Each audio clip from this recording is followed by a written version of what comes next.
All right, all right, all right. Welcome back.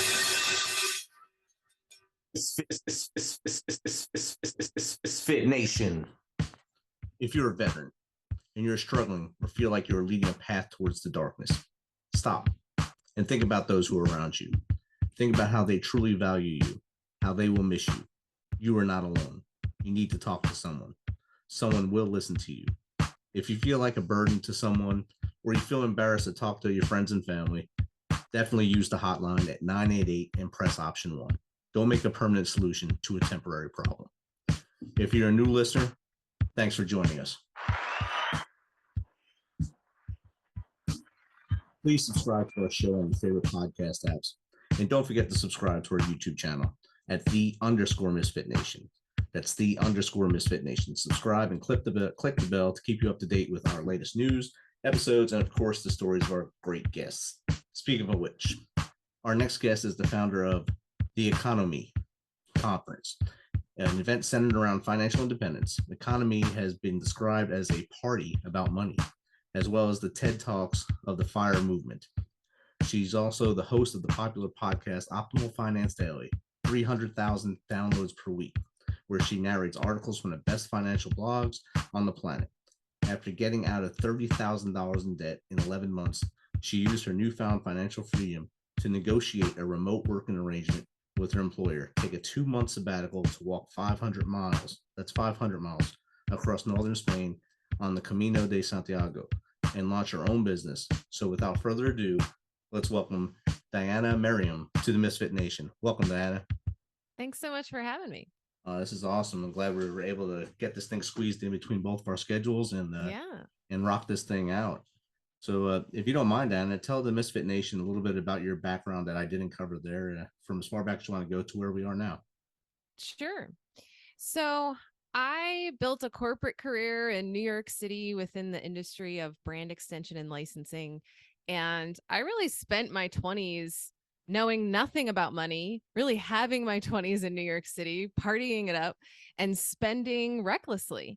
And I found myself at 28 years old in 30 grand of debt for like no good reason. Half of it was credit card debt, and that from just simply living beyond my means.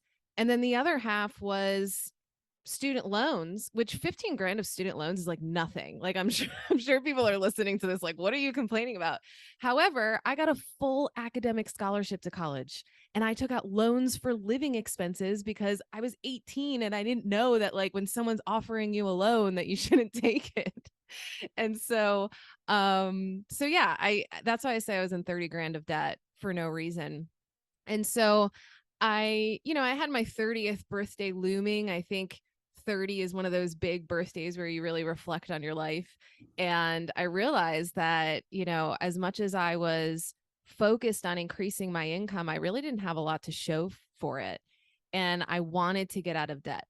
And so I started like looking online at personal finance content, and a lot of it just had this tone of struggle to it, like it's going to be so hard. It's going to be a grind to get out of debt and save money. And like just a lot of the content out there just makes it feel impossible. And so it was pretty discouraging.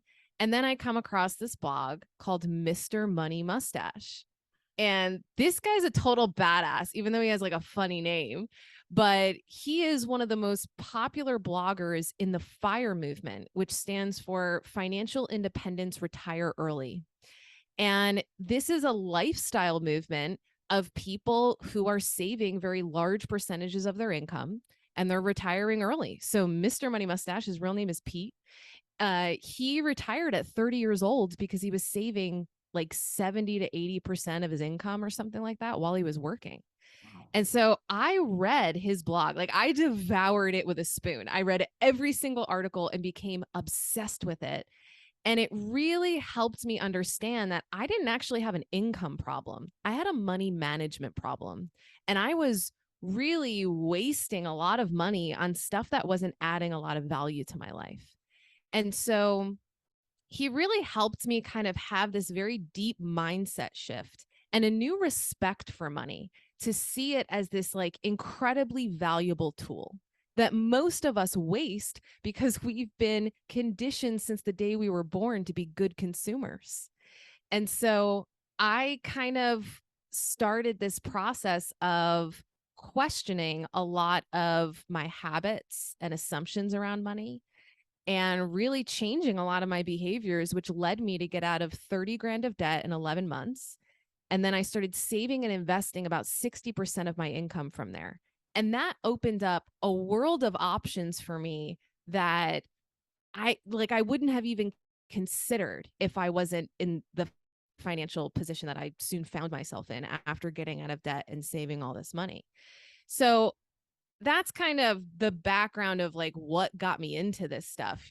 I talk about money every single day now. That's what I do. I produce an event about financial independence. I host this podcast, which my bio is old. We're up to 500,000 downloads per week, which is insane. We're in like the top 1% of all podcasts. And I'm now reading articles like from bloggers like Mr. Money Mustache. He's actually one of our contributors. We have about 200 contributors to the show. It's a narration style podcast. So I'm reading articles from these bloggers and then offering you about like a couple minutes of commentary on each one, but it's 10 minutes or less every single day. So like I talk about money every day now and I figured out my own situation, but I'm not like a CFP. I didn't go to school for this. I'm self-taught. Like I just figured it out. And if I can figure it out, I feel like other people can figure it out for themselves. And so that's why I like talking about this stuff because first of all, money is a really taboo subject, right? There's a lot of shame around it. There's a lot of like our self-worth tied up in it and like a lot of messy emotional stuff around money. And so to be able to like empower people that this is all figure outable and you just got to get curious and start digging into like the realities of your situation and you will be able to fix it. You just have to like, it's just something you have to focus on. Definitely. And to your point of New York City and college in your early teens or late teens, I should say, into 20s, I went to Berkeley College in New York City on East 43rd Street for my first foray into college. And debt started there. Then I transferred to St. Peter's College across the river in Jersey City and kept raising that debt until I said, hey, I'm going in the Army. I got to get out of this. Yeah. I can't keep raising debt and live because I was working just to go to school to pay for the debt and I had nothing. So I Yeah.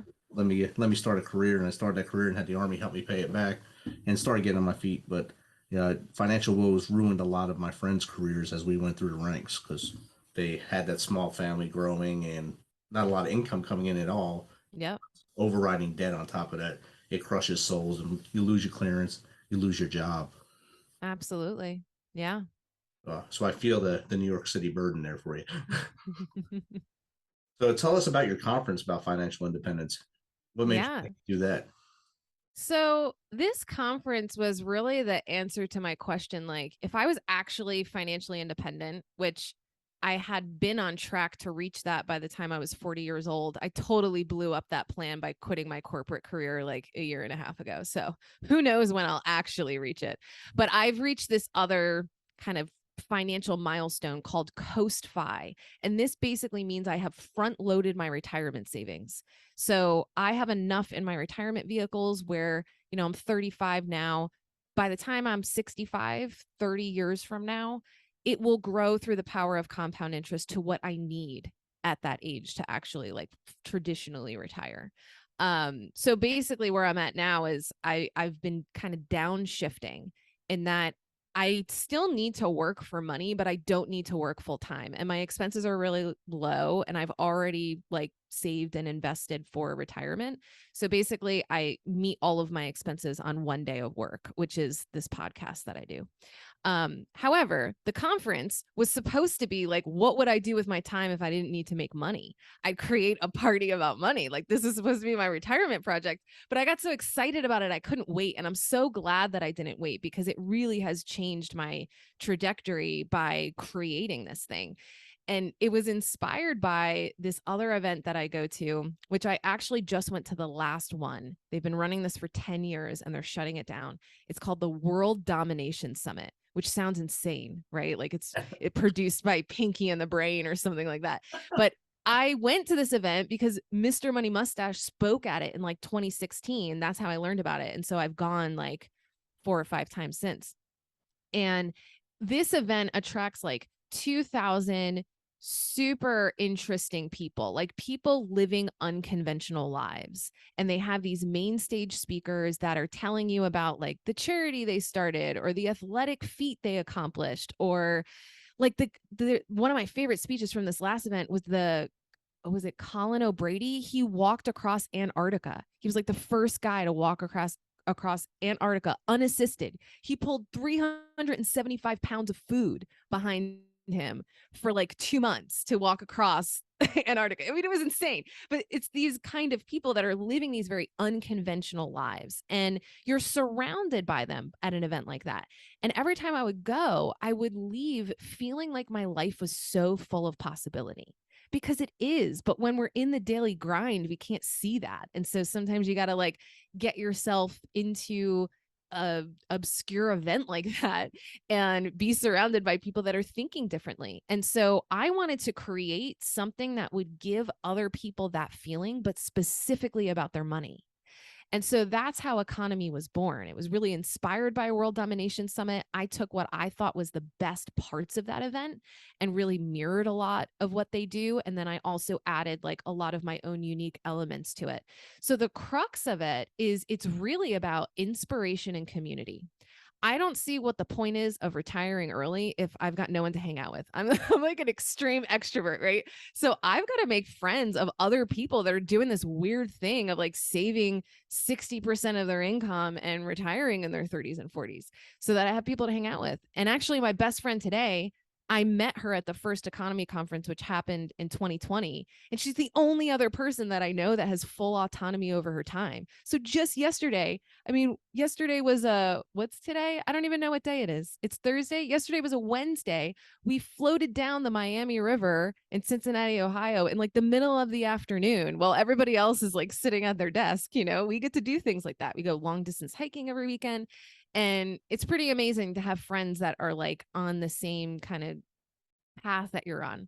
So that's the first thing, is like to create community and also inspiration, because about 70% of the audience is in what we call the accumulation stage of building, like pursuing FI. So you're just grinding away, saving the large percentage of your income, and you're letting it accumulate till you reach what your FI number, which is defined as 25 times your yearly expenses. When you have a nest egg of 25 times your yearly expenses, you're said to be financially independent, because it means that you can draw down from that portfolio at a relatively safe withdrawal rate of 4% each year, and that money will last the rest of your life. It's the 4% rule, is what it's called. It's a very traditional model for if you retire at any age, right? And so most people that come to economy are like in the grind of trying to get to 25 times their yearly expenses. And so for some people, it takes 5 years. For some people, it takes 10. For some people, it takes 20. Traditionally, it takes 40 if you ever get there, right? There's a lot of people at 65 that don't have enough to retire. And they're probably reliant on Social Security and that kind of stuff. So there's a lot of content and activities that we have that is really built around what we call fueling the fire. It's to kind of keep you engaged on this path, because when you first learn about it, it's so exciting. And like, you're going to bring out your spreadsheets, you're going to analyze all your expenses, you're going to figure out your investment strategy, you're going to come up with your plan. But then once you do all of that, once you've optimized your income, your expenses, your investment strategy, it's like it's kind of a waiting game at that point. And so to be able to like continue to engage with the community, I think is really important to like keep you motivated to stay the course. And then the last part I'll say, is that we also have main stage speakers that are talking about the pursuit of financial independence from a lot of different angles.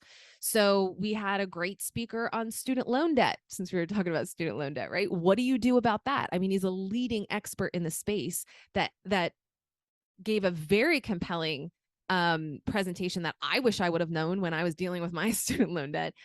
We had a really amazing speaker about medical billing fraud, which is an $80 billion problem that no one is talking about, right? So the number one obstacle for people who are actually financially independent, for them to leave their W-2 jobs, most people don't do it because they're scared about health insurance and medical costs, right? It's a huge barrier for people. And so even like I just bought health insurance off the exchange and it was fine for me. It really is state dependent, and I won't get into all the details on that.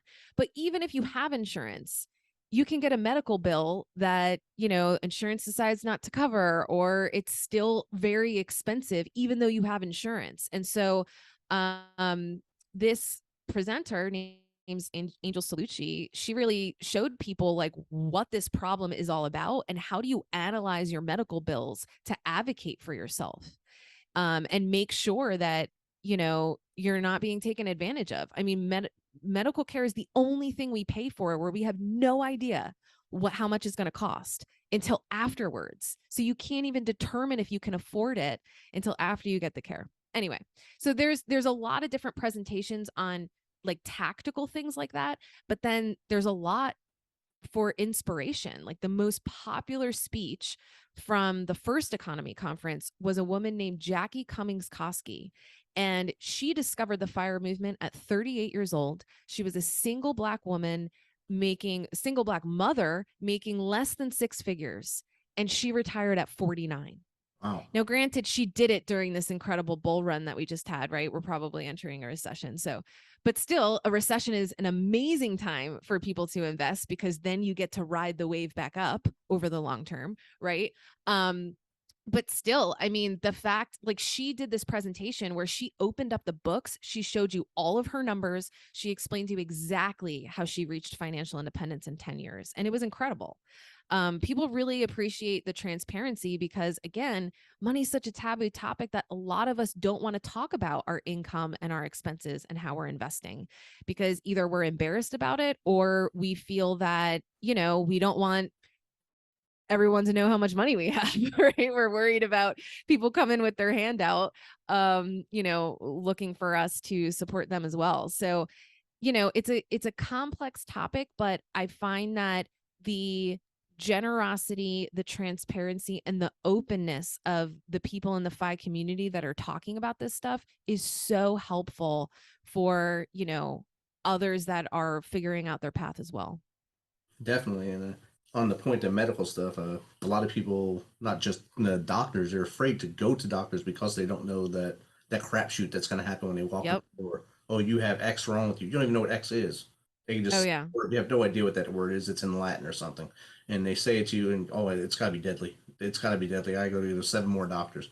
That's $70,000 automatically for something you have no idea what it is. Yeah. It could be a Yeah. hangnail, but you don't know what it is. Yep. It's just a crapshoot going to any medical facility, or people say they're afraid of doctors. They're afraid of the bill, and like you Oh, said, yeah. it's not black and white until you get that paper months later. Well, and if you're not a medical professional, it's really hard to determine if this is even medically necessary. Like, I remember one time I had a doctor's appointment and they thought they felt a lump in my breast. So they had me do like an ultrasound. And the insurance company determined that this was not medically necessary and that it was an optional test. And I didn't know what I know now. But they wouldn't cover it. So it was, like $1,500 or maybe it was $1,000. I don't remember. It was so long ago. But also, like, there was nothing. I think maybe she was being overly cautious, or maybe, and I've heard this before, the CEO of her hospital group wants her to order more ultrasounds because they can bill for it, right? I've heard that from doctors as well. So it is a crapshoot, and it's incredibly infuriating, the profiteering nature of our healthcare system. And so that's actually part of the title of her speech. It's the uprising of America against its profiteering healthcare system. Nice. And she's a nurse practitioner. So she was on the medical side and now she's a fraud investigator. She she basically built her investigation practice around helping insurance agencies, because medical billing would come in. Insurance agencies, when they're like the insurance companies, when they're evaluating the bill, it's not a medical professional that's evaluating that coding. They don't know if it's medically necessary, Right. right? Or like they're just looking at coding, right? And so she was able to kind of like dissect, like, okay, why would you need 6 IVs for this surgery? Right? Like, it seems like they're double billing here. And because of her experience, she was able to make those kind of calls. But it really is fascinating. We could have the whole episode about healthcare, because clearly I get pretty fired up about it. And I'm surrounded by these experts that, like Angel, who they're like in it and they understand the complexities of it. I think what makes you more appeasing as a financial literary person, I guess we call it, is that you're not actually school trained on it. You Yeah. yourself, and so you're just like average Joanne coming down the street, teaching them that you did it, they can do it, and then you bring expert opinions in to help them. And I think that helps out a lot to bring some value to what you're bringing, and validity to what you're saying on your microphone, and help bring your audience in. I think that's outstanding. Thank you. Yeah. I mean, the financial services industry, like, they are incentivized to make personal finance and investing seem more complicated than it actually is. You're going to pay a financial advisor 1 or 2% in assets under management fees, which is typical for the industry, for them to put you in index funds or make sure that you don't panic sell. I mean, over the long term, you're giving about 30% of your portfolio away to fees for someone to do what you could very easily do yourself. And so I don't want to like bash all financial advisors. I really have a lot of respect, especially for the ones that are flat fee advising, and for being able to advise on more complex situations. Like, if you're coming up with a drawdown strategy from your portfolio, I would absolutely pay for a financial advisor's time to double check my strategy and make sure that I don't have any blind spots, because, that makes sense. But to pay someone to invest in index funds for you doesn't make any sense. Exactly, and I think a lot of people have learned along the way. Hopefully, a lot of people have learned that along the way, to be very cautious who you pick when you're doing your financial portfolios growing up and as you move forward in life. Absolutely. Yeah, it's funny. I met an advisor recently and I showed her this graphic that showed like AUM fees and the effect it has on someone's portfolio over the long term. And I'm like, okay, so I pay 0.04% in fees for me to invest in total market low fee index funds. How do you justify this like 2% fee that results in taking 30% of someone's portfolio over the long term? And she said, well, people need financial advisors because if they didn't have us, they would panic sell.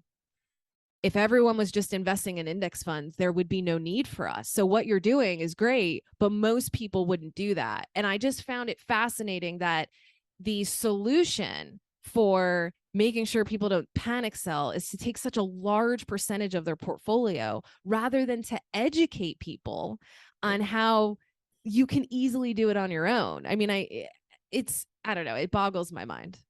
It's stunning, I believe. Is it? Yes. Yes. On your bio, I seen something about FU money. Uh, Yeah. what is it, and why do you need it? So FU money is kind of this like one of the milestones on the path to financial independence. So, when you're financially independent, like I mentioned before, you've got 25 times your yearly expenses. On the other side of that spectrum, you're like drowning in debt, right? So really the first milestone is that you're debt free. Your second milestone is that you've got your emergency fund. The third milestone could be that you are like heavily saving for retirement, right? And so you're really heavily investing for your future. Once you start really like checking those boxes and reaching those milestones, you start to see the options open up.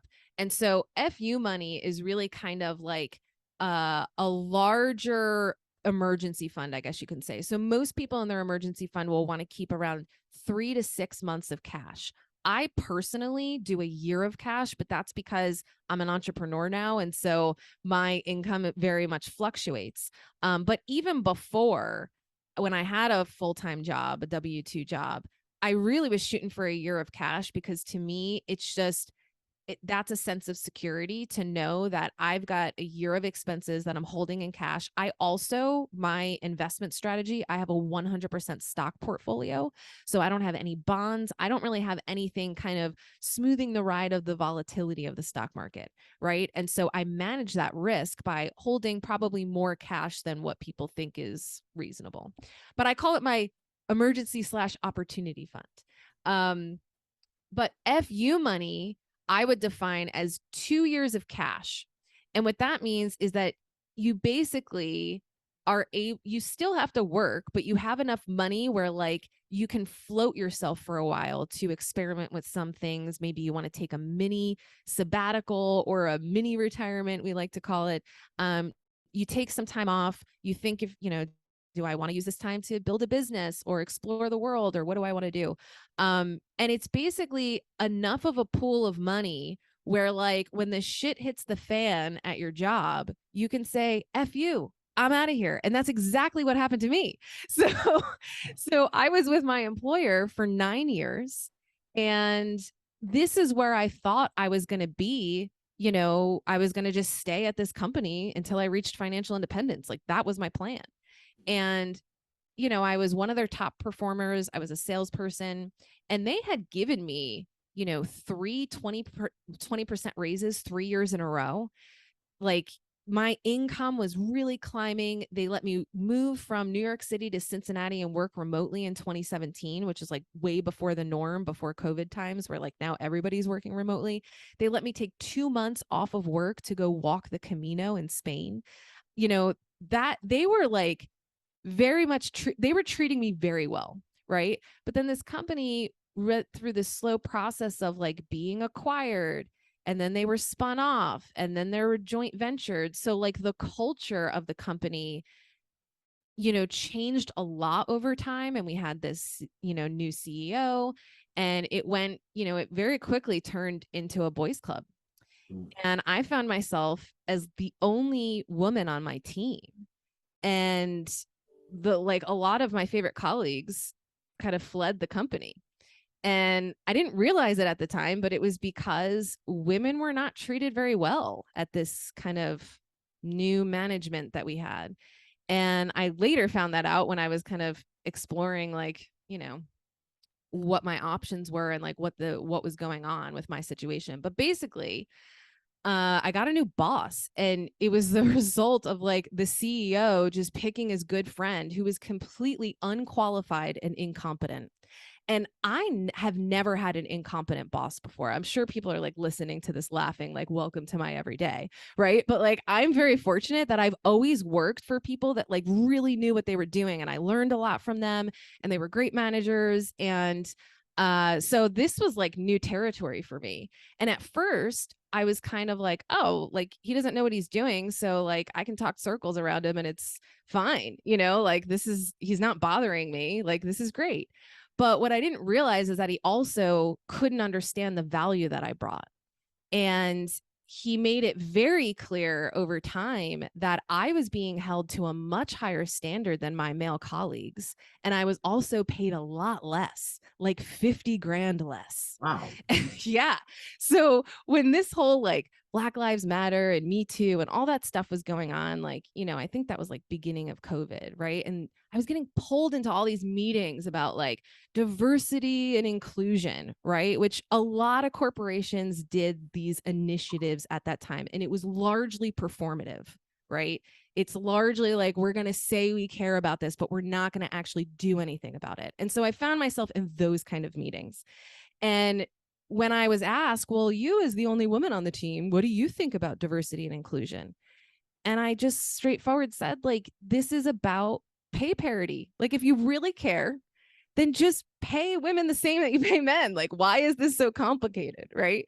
And so I saw this as an opportunity for me to increase my salary because yes, I was getting those 20% raises, but it had been like 3 years since I had any raise. Oh, wow. Yet my performance was expected to keep climbing every year, right? But I wasn't being compensated for that. And so, I brought it to their attention that I know I'm the lowest paid, yet I'm one of the highest performers. I surveyed our top 6 competitors and asked them, hey, I'm not looking for a job, but like, how much would, if you were going to hire me, how much do you think I'm worth based on, the results of my performance and, my experience and all of that? And it was like, I was like 50 grand underpaid. And so I thought, oh, like, let's just correct this. And I made my case. I'm a salesperson. I made a pretty good case. Right. And it was just like, nope, we're not going to do anything about this. So I actually felt the need to leave on principle because I feel that this kind of discrimination and unfair treatment, it kind of persists in the silence. And when I was talking to other female colleagues in other departments and women that had left for very similar reasons, they all left quietly. And the ones that were there were afraid to say something or rock the boat or burn bridges and all of that stuff that people are concerned about. So FU money allows you to get out of toxic situations and like say something on the way out. So I wrote a pretty damning exit letter explaining to them, like, how can I leave a company after 9 years and not tell them the reason why, the real reason why, and I did it for a couple of reasons. First of all, I knew I was going to talk about this with people like you, and it felt very disingenuous to talk about it with you and not say it to them directly, right? Also, I decided not to sue, even though I had a really good case. But if another woman at the company decided to sue, my letter and their acknowledgement of my letter would have helped her. So that felt important to me because I know I'm going to be fine. I have FU money, but how do you support people on your way out that aren't in as fortunate of a position? So anyway, I'm rambling on about why you need FU money, but it really is it's like your insurance policy to not have to tolerate bullshit. That's perfect right there. That was outstanding. And you gave a lot of information, that little bubble there of FU money. That was good too. So I like that, and it showed a lot of what actually happens in the corporate world. To many other women that are in the corporate world, they get stepped on or basically sidestepped to, like you said, hire your buddies or just get up the all man culture above them. In like our workplace, it's mostly guys that work with us, but there are women that work at the higher levels than us, so I know they get paid more than me. So I'm happy for them. But where I am, I'm just kind of like a nug down here teaching soldiers. But I feel good about what I Yeah. do today. But here's the thing that I think having financial security, FU money, all this, like the reasons why you would really want to like pay attention to your financial situation, your employer is your customer. They're not your overlord. But when you're in a desperate financial situation, it feels that way, right? You don't want to piss off the boss, and you don't want to like do anything on work hours that is like, taking care of a doctor's appointment or something like that. Like the amount of eggshells that we walk on for our employers, it's just unreasonable. And so I feel like having the financial leverage to not have to tolerate that kind of lifestyle to me has been well worth it. I can feel your passion on it, and you're smiling probably a lot bigger now than you were when this was going on. So hopefully Totally. that is the case when you're able to float down the river in the middle of the week and have fun with your best friend. So that shows that FU money actually helped you, and you can still think that in your head FU to them as you're going down the river. So that's good. That's right. That's right. So on the topic of financial independence, does the people that you surround yourself with help you in that matter or hurt you in that matter? 100%. There's this quote that I love, and I shared it with my audience at the last economy conference during my opening presentation, trying to help people understand like the importance of the people you surround yourself with. And the quote is, if you look at your inner circle and you're not inspired, then you don't have a circle, you have a cage.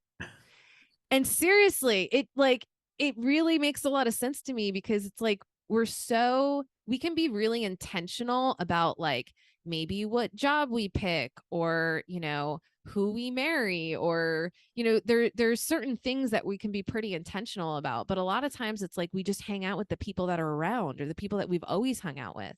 And I feel that when I started tapping into this community of really like financially savvy people, it's almost like I improved my finances through osmosis because I'm just surrounded by people that are like also doing the same thing. And it it really helps you curb your like instincts to keep up with the Joneses. Like I live a pretty modest lifestyle, but so do all my friends. No one's talking about their yacht and their new mansion that they just bought because we don't really value that kind of materialism. We value an abundance of time and being able to create what we want to in the world and be able to spend time with each other.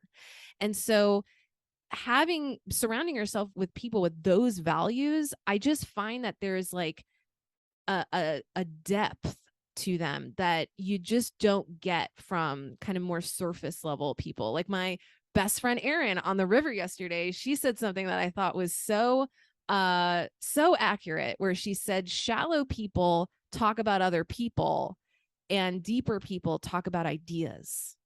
And I think that's what you find in specifically the fire community. Like when we get together, it's just a lot of idea exchange and less bitching. That's awesome.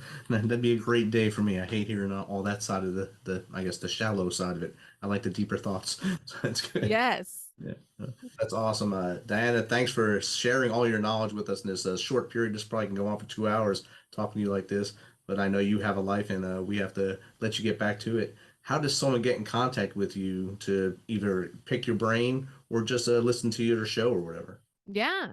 So you can listen to me every single day of the year on Optimal Finance Daily. So make sure to check that out and subscribe.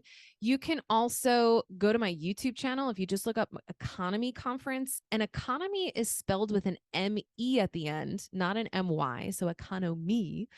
You can see all of the speeches from the past two events. So, we really invest in videography. So, just like TED Talks, so we can put those videos up for anyone to see and benefit from. So, you can check that out. You can also go to my website, economyconference.com, where you can sign up for my mailing list. There's a contact form there if you want to get in touch with me. And then party with us on November 3rd, or not November, that was last year's event. March 17th through 19th of 2023 is the next event. And we're about halfway sold out this far in advance. So if you're interested, definitely jump on grabbing a ticket to the next event and come hang out with this amazing community. And where will that be held? That's at the University of Cincinnati. University of Cincinnati. All right. Bearcats. All right, gotcha. We'll put you down, and I had a great time chatting with you here, and probably can do this again for, like I said, hours because you have a lot of knowledge and you can really passionately present it. So I liked it. And once again, thank you for sharing all that with us. Awesome. Thanks so much for having me. Thank you.